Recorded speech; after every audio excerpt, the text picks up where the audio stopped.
Mi gente, buenas noches. Nene 24 les saluda. Vamos a llevarle un programa diferente hoy, ya que el de ayer gustó mucho. El de ayer gustó mucho sobre estos personajes que están en las redes. Vamos a dar las gracias a Dios primeramente por permitirnos estar aquí con ustedes. Vamos a llevar un programa hoy en homenaje a Carlos el Químico, que cumple años, si estuviera vivo, estuviera cumpliendo 68 años. 68, ¿no, verdad? Él nació en el 1954, 17 de septiembre, y yo quería hacerle este pequeño homenaje a ese hombre que le agradecemos, pero quiero contextualizar que no estamos haciendo apología al delito. Sabemos que él llevó una vida equivocada, pero nosotros le agradecemos y no estamos de acuerdo con la vida que él llevó y le vamos a hacer un humilde homenaje. ¿Qué vamos a hacer? Vamos a hablar de su vida personal, de su familia, vamos a hablar de cómo él se comportaba con nosotros aquí, lo que éramos los familiares, y un sinnúmero de cosas también, porque es un hombre que duró 30 años y pico aquí en el país. Yo tengo mucho que contarle y me disculpan que ya yo hice una serie de él, pero me sentía comprometido con hacerle este homenaje hoy. Señores, vamos a saludar a Julio Ernesto Pérez, Encarnación de la Ciénega, que dice que yo no lo saludo. Saludamos a Live Programas Internacional, saludamos a la Máquina RD y saludamos a nuestros 570 suscriptores. Creo que llegamos a los 570. Vamos, señores, a darle gracias porque vimos que el programa de ayer tuvo una acogida muy aceptada. Estábamos hablando de esos personajes que están en las redes y hablamos un poquito de Eliezer, señor. La gente me está pidiendo que siga hablando de Eliezer, pero vamos a esperar que Angie hable, que tiene muchas cosas que decir en su programa Sin Adornos. Entonces nosotros hicimos algo somero, Eliezer, tenemos más cosas que contarle, como por ejemplo, Eliezer vino de vacaciones de España. Angie, desmiénteme, Angie, o confírmalo. Vamos a esperar que toque el tema de Eliezer en tu programa. Ya te hice la pregunta si tú estabas en el atraco que él hizo en la Jacinto de la Concha con Ravelo. En el año 2004 él tenía un Honda Accord dorado. Un Honda Accord dorado, sí. Entonces yo le quiero preguntar a Angie si él sabe algo de cuando Eliezer vino de vacaciones de España, que vino con una muchacha de Baní, me parece que era, pero era nacionalizada española y tenía pasaporte español. Y Eliezer vino y le compró una casa a su mamá aquí en la zona oriental, no voy a decirle el lugar. Y Eliezer, no sé si él cruzaba para aquel lado o venía de aquel lado, y le hicieron un atentado a Eliezer. Allí la joven murió, una joven, dijeron en las noticias que fue una española. Eliezer me parece que sufrió un rasguño y se salvó milagrosamente de un atentado que hubieron más de 20 o 30 balazos le dieron ese vehículo. La joven murió. Angie, como es Sin Adorno, como es tu programa, desmiénteme si no es así.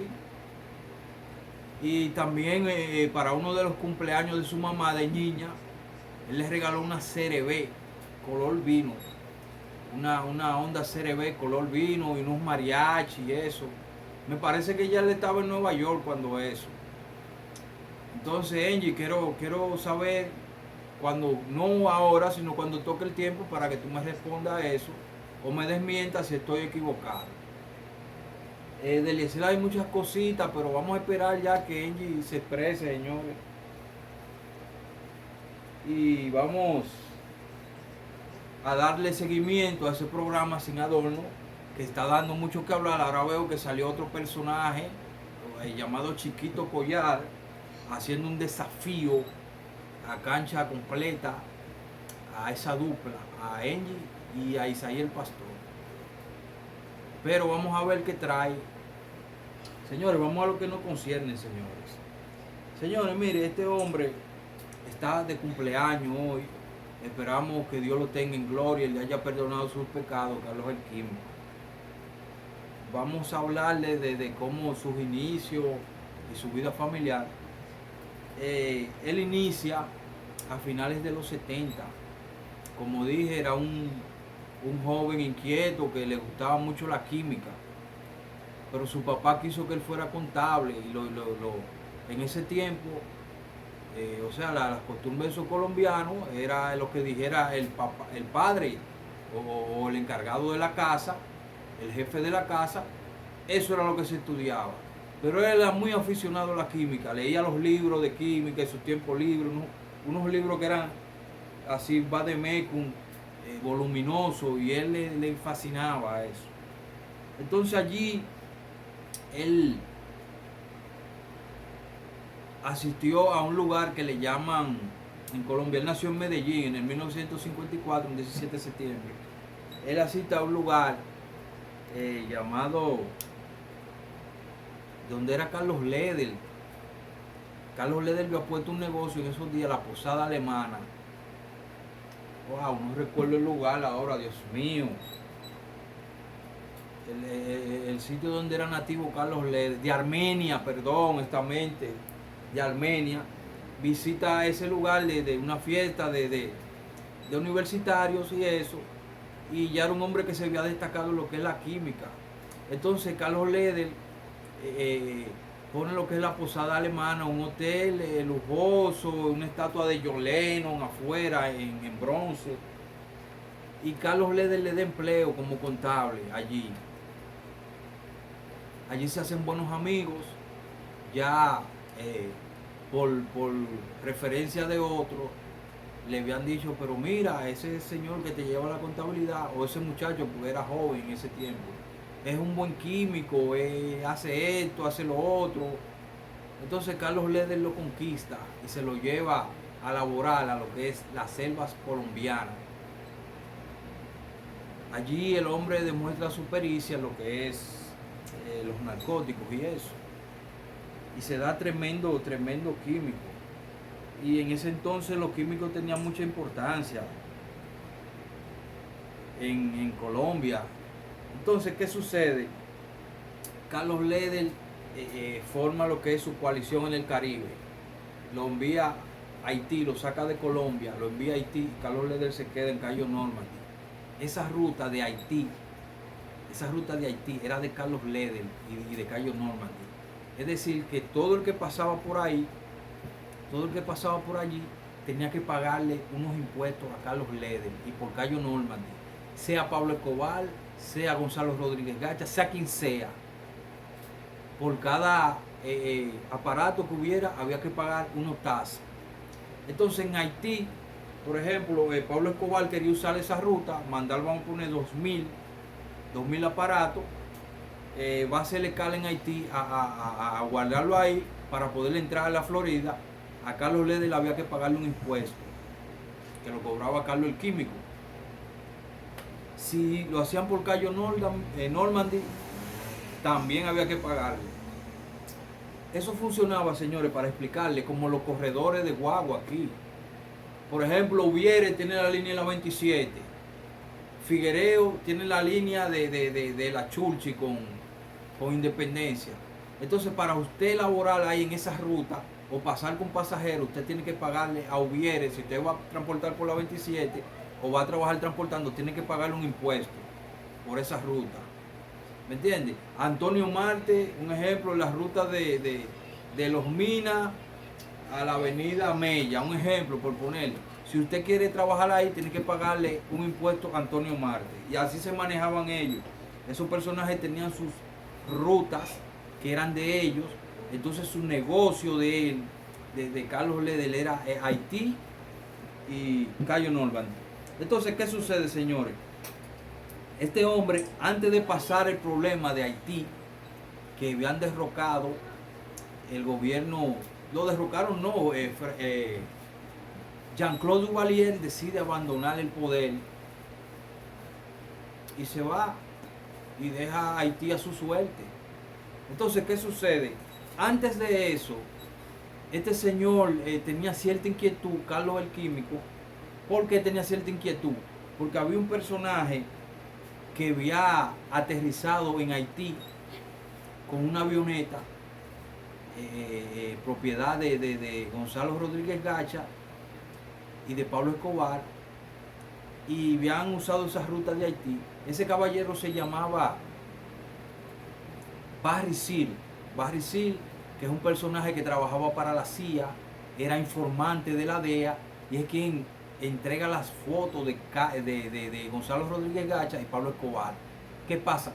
Él había estado en Haití y el jefe en Haití era Carlos el Químico. Pero ¿qué sucede? Ellos no se llegaron a ver en persona, pero él sabía que había un Carlos en Haití, pero tenía la confusión si era Carlos Leder o Carlos el Químico, no se sabía. Entonces, ¿qué sucede? Este señor era informante de la DEA. Lo asesinan en el 1986 en Luisiana, Baston Road, en un campamento federal de protección a testigos. Lo manda a asesinar el cartel de Medellín porque es quien delata a esos personajes. Entonces, ¿qué sucede? Carlos el Químico tenía cierta inquietud porque él no sabe lo que había hablado Barry Seal allá, si en Haití lo tenía identificado, pero ¿qué lo ayuda? Lo ayuda a la revuelta, que ellos piensan que el hombre murió ahí. Entonces vamos a leer esto para que ustedes vean, porque él decidió no montarse en un avión más nunca ni viajar, ya que se hizo pasar por muerto. Chequen esto, miren.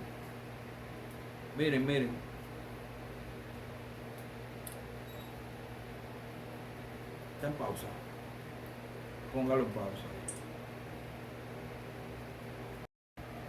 Ok.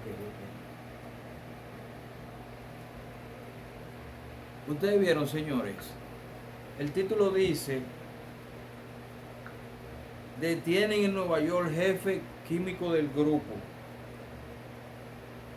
Vamos a leerlo un poquito. El jefe químico del cartel de Medellín, el colombiano Humberto Sánchez, fue detenido el pasado jueves. Esto es de los 1989, señores. Fue detenido el pasado jueves en la tarde en el aeropuerto neoyorquino La Guardia por agentes de la agencia norteamericana, la DEA. Sánchez viajó a Estados Unidos con la intención de comprobar la calidad de una gran partida de heroína que el cartel había introducido días atrás en Nueva York. Es una de las piezas clave del organigrama del narcotráfico colombiano. Según fuentes oficiales norteamericanos, la DEA también estuvo.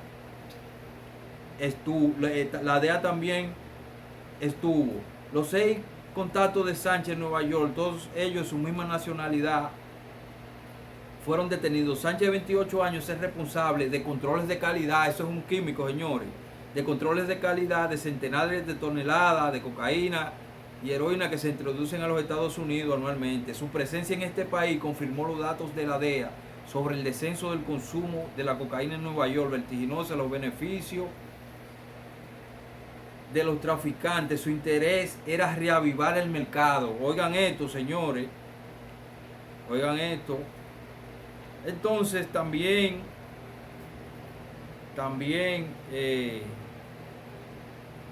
dice aquí: el interés de los narcotraficantes de Medellín por no defraudar a su cliente fue lo que determinó el viaje de su jefe químico a Estados Unidos. Eso era un colega de él que apresaron en Estados Unidos en el 89 y le dieron cadena perpetua. Tras la detención del químico, la DEA arrestó a su contacto en el aeropuerto posteriormente y otros 3 colombianos que operaban en esa ciudad situada en el barrio de Queens. Según la DEA, el centro financiero del grupo de Medellín en Nueva York, los detenidos son Sergio Gómez, 44 años, fulano de tal. El cartel de Medellín, oigan esto, señor, el cartel de Medellín ha tenido problemas de calidad en su envío durante los últimos meses. Agentes estadounidenses infiltrados en los círculos del narcotráfico neoyorquino han explicado que Sánchez, oigan esto, señor, Sánchez viajó a este país para verificar la razón del deterioro de los envíos. Sánchez viajó al país para verificar la razón del deterioro de los envíos. Déjenme explicarle algo, señores. Muchas veces Carlos el Químico salía a otros países a verificar la calidad y a reavivar, porque cuando esa mercancía la empacan, la meten en tanques llenos de agua, en barcos y un sinnúmero de cosas, y la calidad se deteriora. Entonces cuando llega el material hacia Estados Unidos, Europa, no tiene la misma calidad. Entonces, ¿qué hacía él? Él viajaba a esos lugares, pero ya no estaba viajando ni haciendo esos trabajos, porque él sabía que a él lo tenían, era de interés para la DEA. La DEA quería conversar con él. En Haití ese hombre hizo y deshizo. Entonces, ¿qué le quiero explicar, señores? Que él viajaba con frecuencia, pero en barcos, con otro nombre, y iba a hacer trabajo, duraba meses por allá, reavivando materiales y cosas. Ustedes están viendo ese químico que estaba ahí. Ese era amigo de él. Y a ese le echaron cadena perpetua. Entonces él vivía con esa zozobra, porque él sabía que lo querían a él.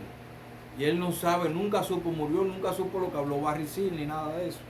Entonces vamos, señores, a pasar arriba para escuchar una nota de voz que yo le mandé a mi tía en Colombia, Bogotá, Colombia, con motivo del cumpleaños de este señor, Carlos el Químico. Vamos arriba. Tía, usted sabe, estamos recordando a Carlos aquí, que cumple años hoy. Le sentimos un velón y lo recordamos con mucho cariño siempre, no lo olvidamos.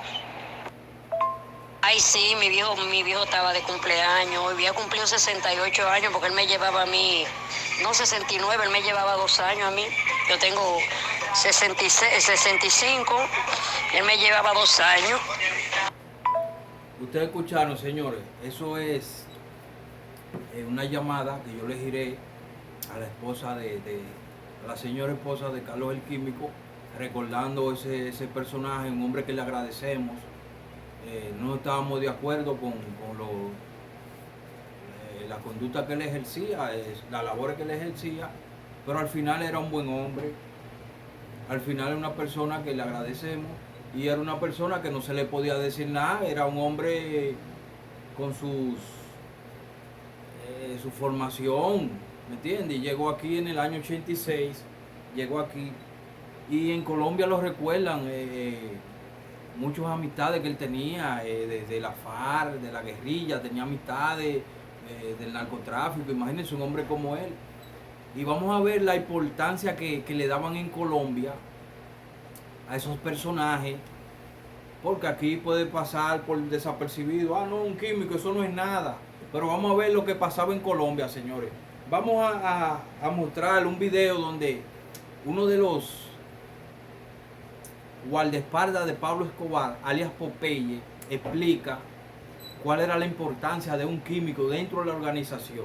Ya yo le expliqué de un químico que agarraron en Estados Unidos en el 89, le dieron cadena perpetua, por eso él no viajaba. Él no viajaba desde antes de eso, porque se había hecho pasar por muerto. Él no usaba aviones. Entonces vamos allá arriba, por favor, a ver qué dice Popeye de eso. Dentro del cartel de Medellín y dentro de la mafia en la República de Colombia. Un hombre supremamente respetado en toda la mafia de Colombia. Era un hombre leal, un hombre respetuoso, un hombre muy fuerte. Era un paramilitar, un hombre de ultraderecha. Vamos a hablar de José Gonzalo Rodríguez Cacha, alias el mexicano. José Gonzalo no era mexicano. Él amaba la cultura mexicana y se hacía llamar el mexicano. Siempre andaba de sombrero. Era un hombre que sus haciendas tenían nombres como Chihuahua, Cuernavaca, Mazatlán. Sus caballos les colocaba nombres referentes a la cultura mexicana. Amaba profundamente a México. Y sus cargamentos de cocaína, la mayoría llegaban a México. Allí los cogía Amado Carrillo y los pasaba a los Estados Unidos de Norteamérica. José Gonzalo Rodríguez Gacha fue socio de Pablo Emilio Escobar Gaviria. Empezó con el patrón desde los años 70 y 80. Eran muy amigos. El patrón era compadre de José Gonzalo, le cargó un hijo nunca tuvieron absolutamente ningún problema, se apoyaban mutuamente. El mexicano tenía muchísimos hombres armados. ¿Por qué? En los años 80, la FARC, Fuerzas Armadas Revolucionarias de Colombia, una guerrilla colombiana, ataca un laboratorio del mexicano en la selva. Se roban 10.000 kilos de cocaína, matan las personas que laboran en el laboratorio y matan al que llamamos cocinero, o sea, el químico, el que sabía procesar la cocaína. Eso era muy delicado en esa época porque el químico era el que tenía el secreto y el que tuviera un químico tenía todo dentro del mundo del narcotráfico en los laboratorios. Ahí es donde José Gonzalo Rodríguez Gacha, el mexicano, entra en guerra con las FARC y se constituye en autodefensa y empieza a atacar las FARC. Trae los primeros fusil Galil a la República de Colombia, Galil 762, los trae en compañía del ejército con el general Farulla Ninedias del ejército de Colombia, se une con los hermanos Fidel y Carlos Castaño Gil y empiezan a formarse los grandes grupos de paramilitares en Colombia, en el Magdalena Medio Antioqueño con Henry Pérez, con Henry de Jesús Pérez, y allí empieza una gran operación en contra de la FARC. José Gonzalo Rodríguez Gacha financia, porque era un hombre demasiadamente rico, el exterminio de un partido político en la República de Colombia, la Unión Patriótica, que era un partido político de las guerrillas colombianas. Allí mueren más de 5.000 miembros, atacaron brutalmente a este partido político en complicidad con el Estado colombiano y en complicidad con la mafia, y todas estas personas acabaron con este partido político. Esto le salió costoso a la FARC haber atacado un laboratorio de José Gonzalo Rodríguez Gacha. El mexicano era un guerrero de la calle, era un buen amigo y un buen enemigo. El que tuviera guerra con... Señores, ustedes escucharon, señores, la importancia que tenía un químico en Colombia. Aquí no. Déjenme decirles, señores, que para esa época, a finales de los 70, principios de los 80, no habían 5 químicos en Colombia. No habían 5. Óigame bien, no había 5. Ustedes escucharon lo que dice ese señor, no lo digo yo. Lo que dice Popeye, que las FARC, las Fuerzas Armadas Revolucionarias de Colombia, atacaron un laboratorio en la selva y se llevaron 10.000 kilos. Pero el problema no es los 10.000 kilos que se llevaron, sino que mataron un químico. Y por ese químico que le asesinaron al cartel, Gonzalo Rodríguez Gacha, alias el mexicano, mató más de 5.000 guerrilleros y acabó con un partido político, señores. Porque eso era algo serio. Ustedes están oyendo de qué importancia tenía ese hombre en el narcotráfico, señores. Uno lo dice aquí, ustedes creen que alguna persona que andaba y que pásame un 100, pasa. No, señores, era un hombre de mucha importancia en Colombia. Como yo dije, era un patrón allá. Y ese hombre tenía muchas amistades. Imagínense un químico, señores. Y es uno de los pioneros. Él tenía una especialidad, porque esa persona eran cocineros, eso es como un restaurante, que uno era especial, tenía una especialidad en marisco, otro especialidad en arroz habichuela. Un ejemplo, porque eso era una cocina, eso era como una cocina. Entonces él es pionero en lo que es el material líquido, que lo mojaban y volví lo revitalizaba, y es un reformador de un material que le llamaban polvo de ángel, que con eso fue que él se ganó el cariño de Carlos Leder y de todos. Ese material era muy popular en California en los 80, polvo de ángel. El polvo de ángel estaba hecho hace mucho, no sé quién lo creó, pero él lo reformó.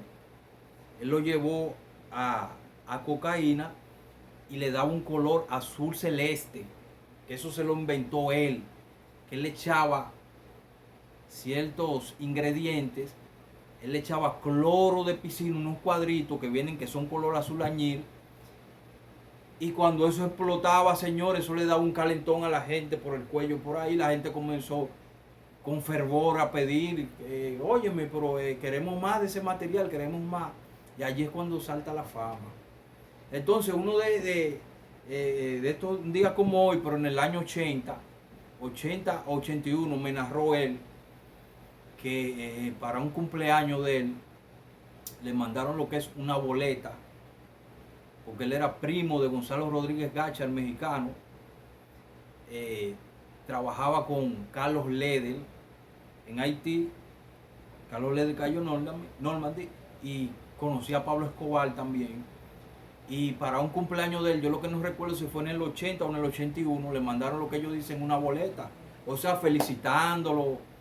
Y le mandaron a buscar, lo mandaron a buscar para hacerle, celebrarle su cumpleaños. Mandaron un Learjet, un avión privado desde Colombia, y le dieron el día libre, venga para acá a celebrar. Y le pusieron una boleta, como ellos dicen. El colombiano le dice, cuando un jefe lo felicita, que le pone una boleta, es como un bono de regalo. Me parece que fueron como $1.500.000 que le regalaron. Un regalo de uno de sus patrones en el año 80, y mucho Don Periñón, que era la bebida que a él le gustaba. Y recordamos ese cumpleaños que él celebró en el 80. Él me narró eso. Y para estos días, por ejemplo, un día como hoy, él mandaba a comprar lo que es una botella de Don Periñón y lo echaba, lo vaciaba en un termo de café o un Billigel, porque repudiaba lo que es la pompa, no le gustaban las fanfarrias, ni que nadie supiera que él estaba bebiendo. Usted lo veía sentado y usted pensaba que era un termo de café, y era un Don Periñón que vaciaba ahí. Y era un hombre que cuando celebraba sus cumpleaños se iba con el otro tío mío, Rafaelito, que era el que andaba con él para esos asuntos. Se iba para donde Pablito. Pablito es un burdel que había cerca de la Plaza de la Salud, que en ese entonces, cuando no existían colombianas ni venezolanas, ahí habían donde Pablito. Y era muy conocido donde Pablito. Y hacían una fiesta que duraba una semana. Y vamos a recordarlo así como él era. Le pedimos a Dios que lo tenga en buen lugar. Y ya ustedes vieron en ese video lo que dice este hombre, la importancia que tenía un químico, señores. La importancia que tenía un químico. Y él mayormente, él ya no estaba despachando de que, yo quiero un aparato, quiero dos. No, ya últimamente lo que se dedicaba a hacer trabajos. Lo llamaban, por ejemplo, el amigo de él, que es difunto también, Víctor Suárez Briceño, alias el Mono Jojoy de la guerrilla, era amigo de él, estudiaron juntos. Siempre ellos se comunicaban y él viajaba con frecuencia a hacer trabajos, y lo buscaban de muchos lugares, de Panamá, España, para que él hiciera su trabajo. Iba a durar un mes, dos, hacía su trabajo y venía. Vamos a dejarlo hasta ahí, señores. Es un personaje que tiene mucha tela que cortar. Y era una persona que de un trato afable para sus amigos, y un hombre con mucha prudencia, muy educado. Yo recuerdo, para hacer una anécdota, ya que nos vamos a retirar, cuando él vino de Haití, la primera vez que yo fui a su casa, a RAL, matando en la isla, él me saludó, yo siendo un muchacho, un mozalbete. ¿Cómo está usted? Óigame usted, era usted que me decía a todo el mundo, ¿qué quiere tomar? ¿Quiere un tintico? ¿Quiere una gaseosita? Y yo, joven, al final, una gaseosita. Y fue al refrigerador y buscó una botella de Coca-Cola y la vació en un vaso y me sirvió. Y todo el que iba a su casa, él siempre, antes de decirle cualquier cosa, le preguntaba, ¿qué quiere usted tomar, señor? Ya sea un tintico, que era un café, o una gaseosita, o qué quiere. Y era un hombre muy, muy decente, y yo me quedé obnubilado con ese trato que él me dispendió a mí. Imagínense yo, un don nadie, esas atenciones que yo no lo había visto. Usted sabe que aquí a los muchachos lo tratan, váyase para allá, eche para acá, esto, lo otro, ¿me entiende? Y ese señor tenía prudencia para todo el mundo. Vamos a dejarlo hasta aquí, señores. Más luego seguiremos haciendo anécdotas de ese caballero. Y pasen buenas noches. Nene 24 se despide, señores.